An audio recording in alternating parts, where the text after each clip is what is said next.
Horse engines, forms reaction. This is the terrifying truth behind the aliens that never left. Bachao, geographic.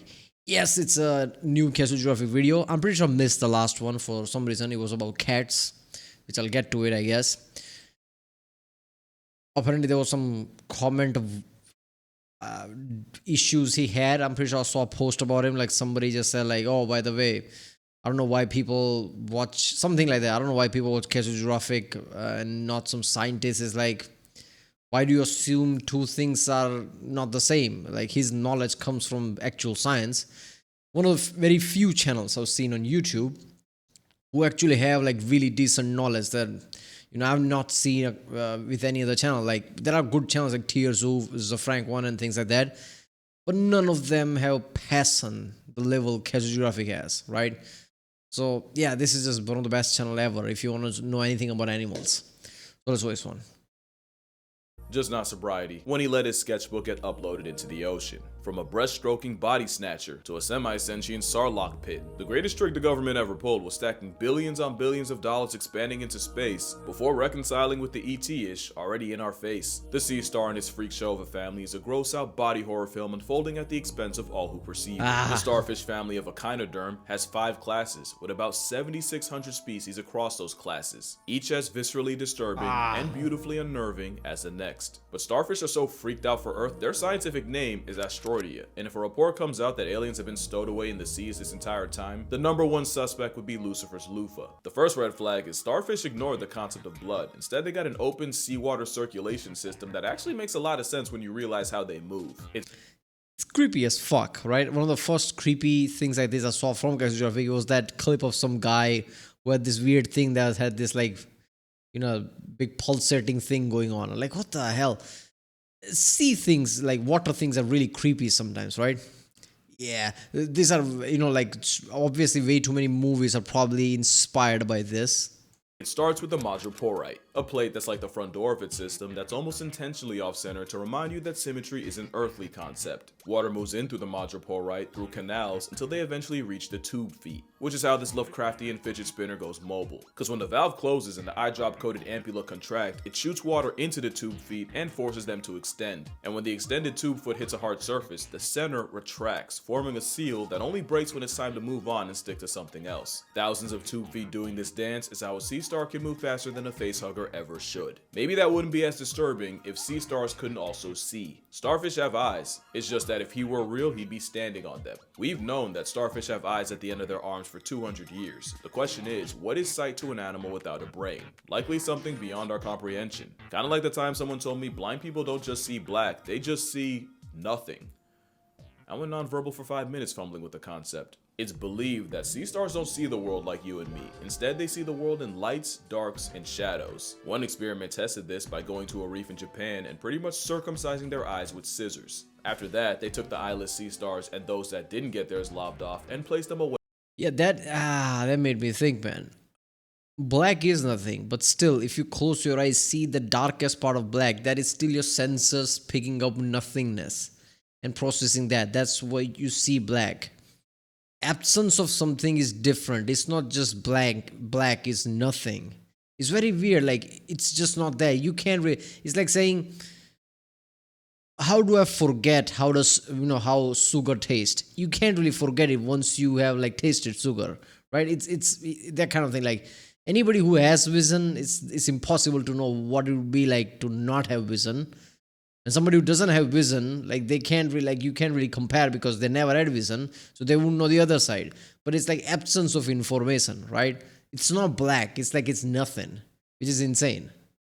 Away from their reef home base. The result was the uncut starfish immediately booked it to the reef, while the eyeless ones were left Stevie wondering about the next move. It was also found that even starfish living where sunlight isn't a concept can see, and out of the 13 species pulled out of the deep sea, all but one of them had eyes, including Novadinia americana, which has giant pupils and arguably the best vision of this predatory polygon. And like Mardi Gras, they would flash whenever excited, except instead of flesh, they'd flash light. In fact, some deep sea stars are bioluminescent, and many believe that this brainless mess of impulses can communicate through that light. Now let's talk about that lack of a brain, because that honestly makes everything Satan Squishmallow does creepier. Instead of a brain, the sea star has a tangled ring of neurons that link signals coming from the arms. But the thing with starfish being brainless is there is no grand central station for signals. Everything's localized, and signals can start Yeah. from anywhere. Once one arm decides to move, in that moment it becomes the dominant arm, with all the other ones following its lead. Speaking of arms, they don't always stop at 5. The Antarctic sunfish can have up to 50. It's a democratic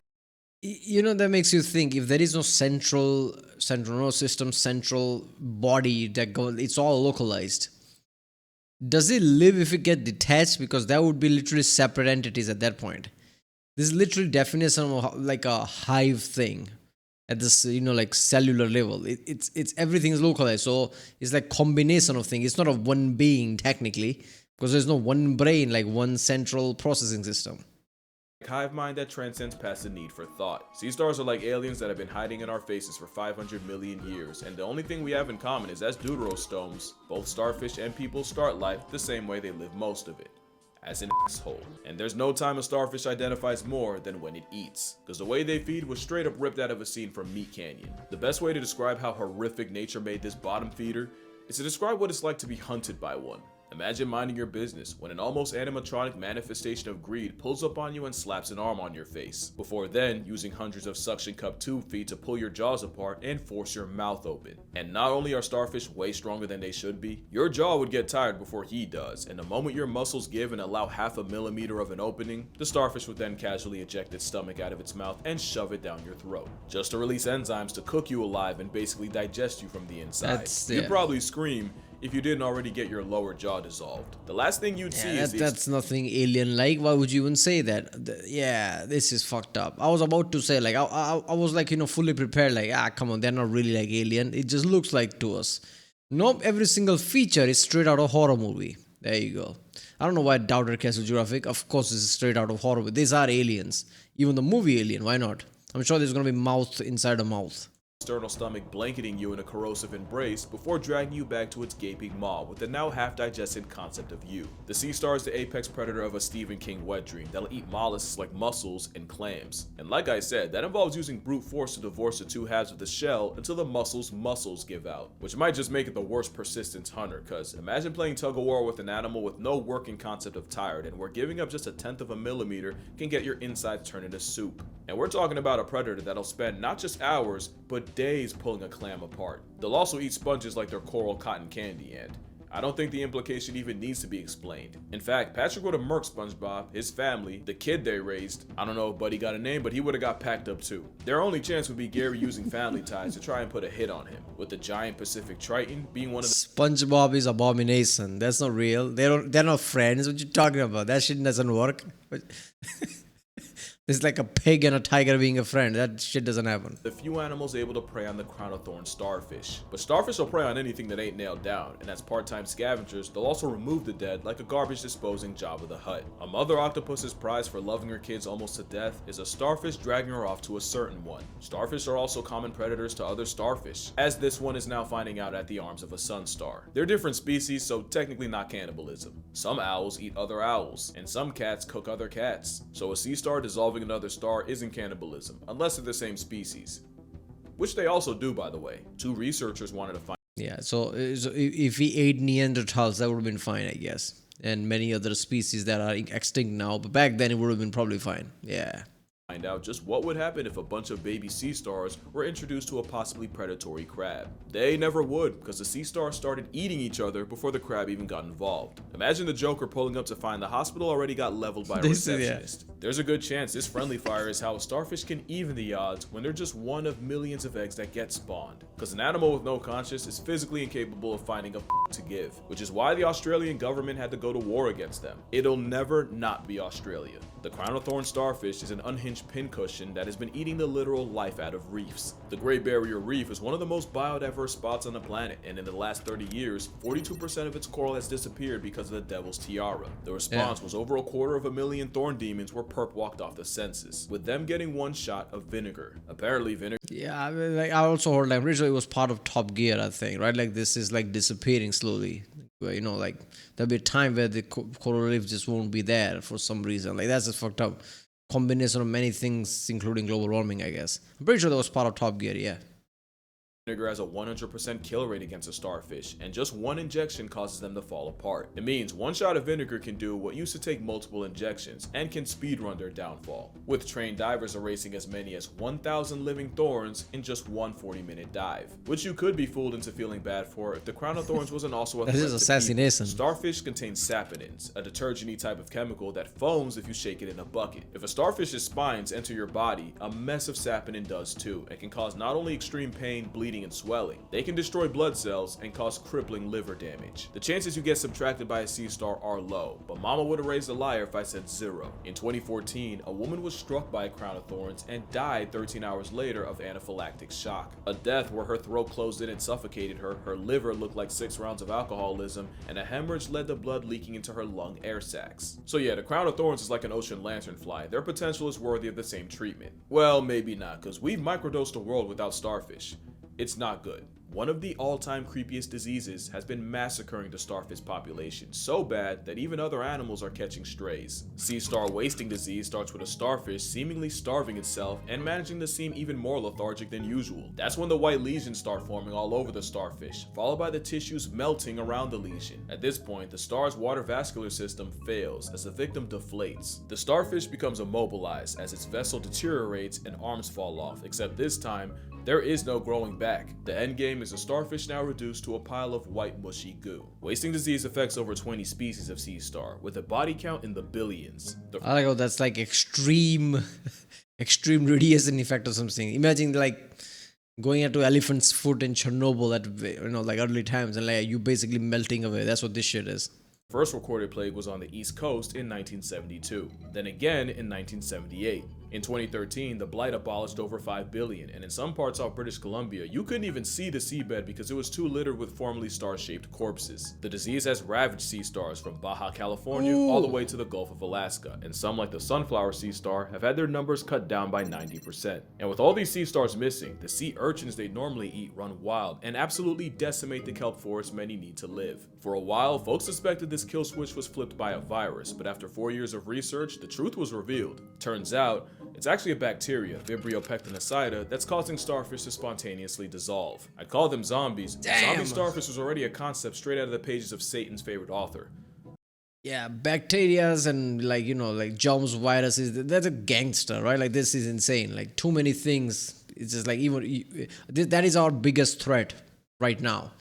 And humans are too overpowered in many ways, too deadly and too overpowered. But like this is one thing, like with just Corona.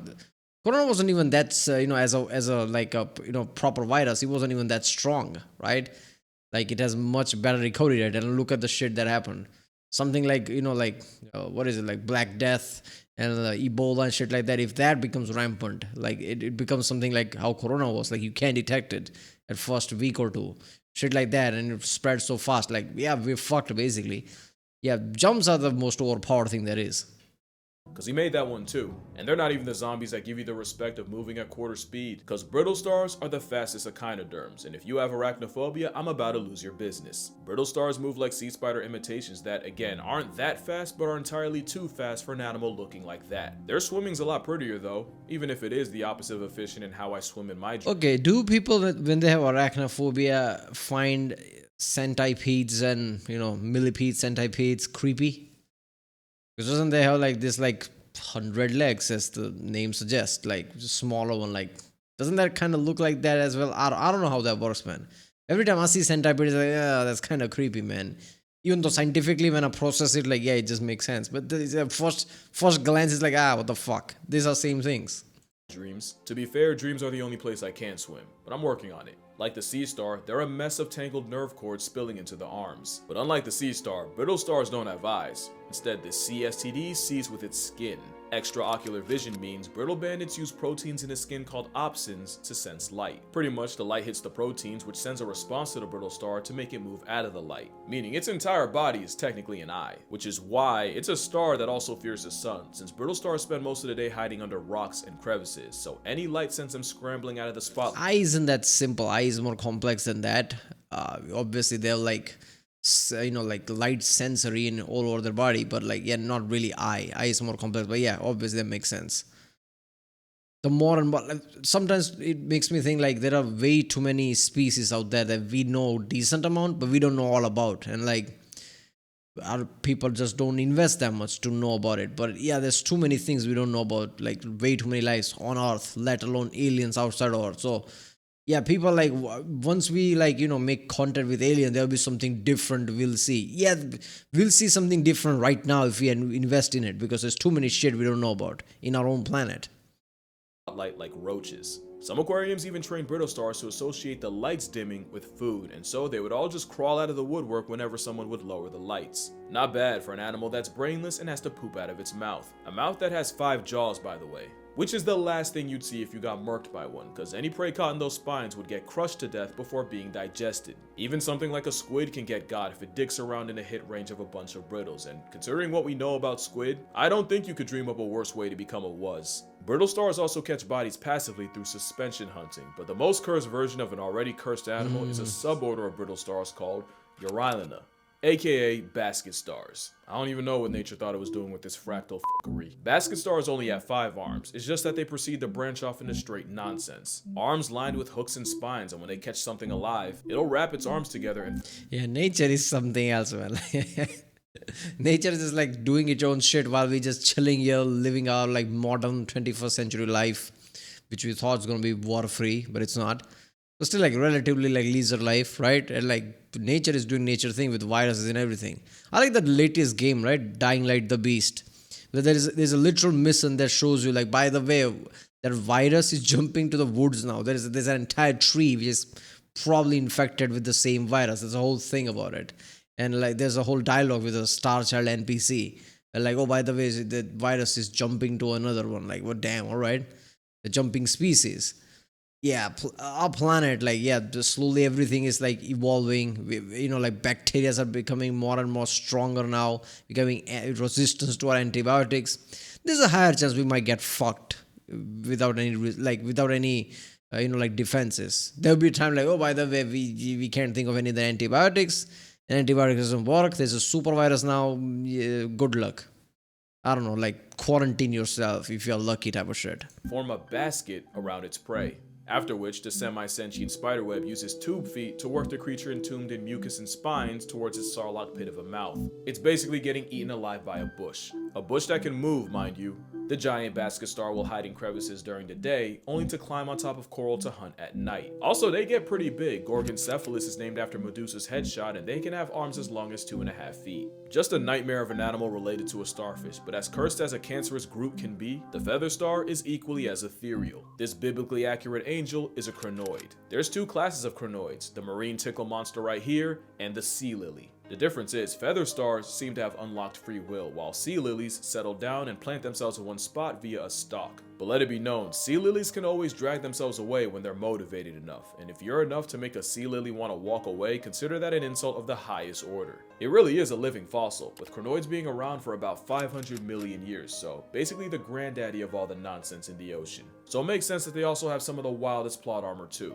Crinoids survived several extinctions, including the infamous Permian Triassic, which realistically should have been the end of them. It also turns out the same ocean warming that destroys coral has 0 effect on a feather star. In fact, science says they actually regenerate faster when the heat gets raised. This forgotten feather duster was around before us, and best believe they'll be here long after. And yeah, their arms can Ocean, Ocean got warmer like, bitch, I thrive on this. What you talking about? This does nothing to me. This is buff. This is mushroom to me. Just gets bigger. Generate, and some can have up to 150 on standby, which they need because the feather star also has a lot of groupies, but in this case the star is the one getting screwed. There are animals whose entire personality is mooching off a feather star, and they even evolved to have the exact same color. Once one of these ride-alongs find their feather, they feed on it, either by chewing on its infinite food glitch in the form of arms, or by feeding on its feces. It's a muse, fresh out the pages of Dr. Seuss, with relationships almost as toxic as his marriage. If you know, you know. One fish, two fish, dead fish, new fish. Except we're not talking about fish, and I will not be elaborating further. But the feather star doesn't have it nearly as bad as a sea cucumber. Hint, they look like what they eat. It's a bottom feeder in every sense of the word, a detrivore living off the dead and decaying. They use tentacles to shovel sediment into their system, where they digest anything organic and eject the rest. Which means the sand is actually cleaner coming out than going in, and by recycling all the organic nastiness no one else will, sea cucumbers help prevent the same algae blooms that can suffocate fish. Not to mention their bowel bricks help seagrass grow and even contains calcium carbonate, which not only builds the skeleton of coral, it even helps reverse ocean acidification. Mind you, a group of sea cucumbers is called a pickle, and a reef's worth of pickles can produce up to 70,000 tons of poop a year, and it's estimated the combined cucumbers on Heron Island release 5 Eiffel Towers worth of product. And yet, with all they give back to the community, some decide that's not enough, with some like the pearlfish using the cucumber as a personal panic room, by forcing their way through the squishy's poop chute, the same brown eye they breathe through, and it's not just one squatter they have to deal with. One cucumber can have 15 pearlfish packing its prostate. I mean, what's he gonna do about it? He ain't got no hands. What they do have are teeth. Yeah, that's not its mouth. The other form of self-defense involves violently ejecting the bowels out of the All right, I'm getting creeped out. Like, I need to pause here. I don't get creeped out easily, but I don't know. Like this is it just me? Comment down. Did you get creeped out, or am I just like mentally just not at the right place right now? I don't know. The whole video has been like creep fest for like this past minute or two. Yeah, there you go. Nature is kind of fucked up. I guess it works. I guess it sustained itself. There you go. But yeah, it's creepy as fuck. This is why I'm never going inside the ocean, diving or whatever. I don't know why people do that shit. People go to like Australian, like like unknown places and just like not unknown places, but like Australia is big. Not everything is like people like probably a lot of animals that they think are extinct. One day they'll realize, oh, they were not extinct. So people just go out there like hiking and shit like that.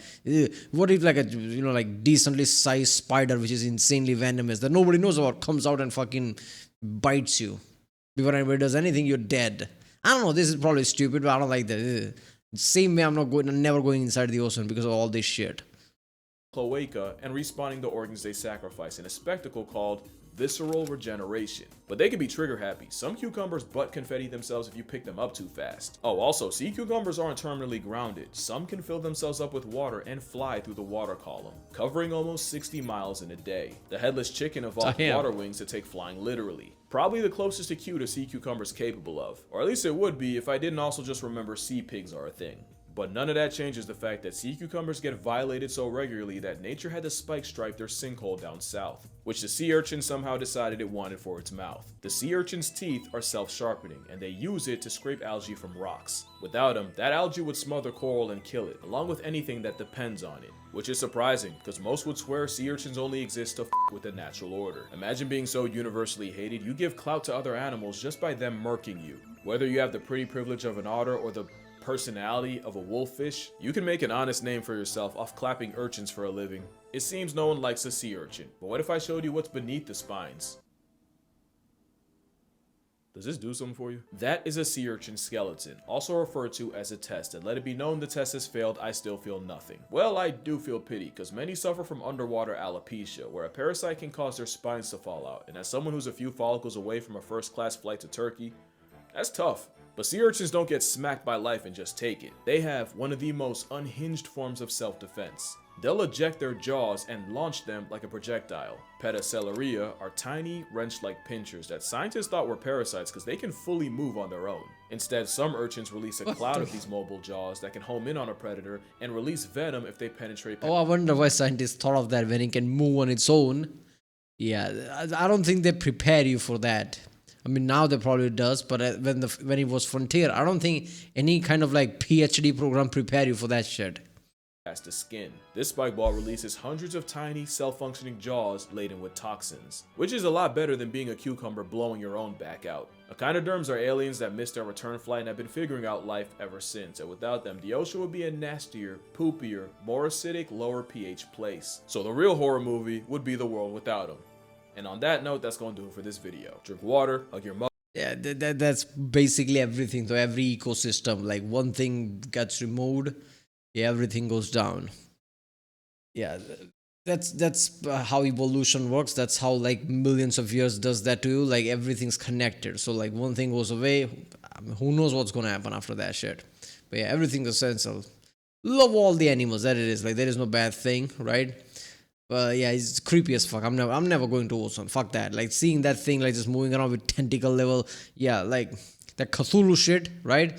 A Lovecraftian thing. Yeah, he probably took a dive once here and just like, nah, fuck that. I'm making the whole books on this shit.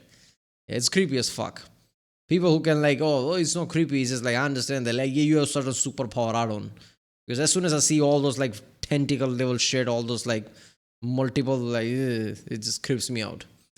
Alright, well, if you like my channel, don't forget to subscribe, and I'll see you next time.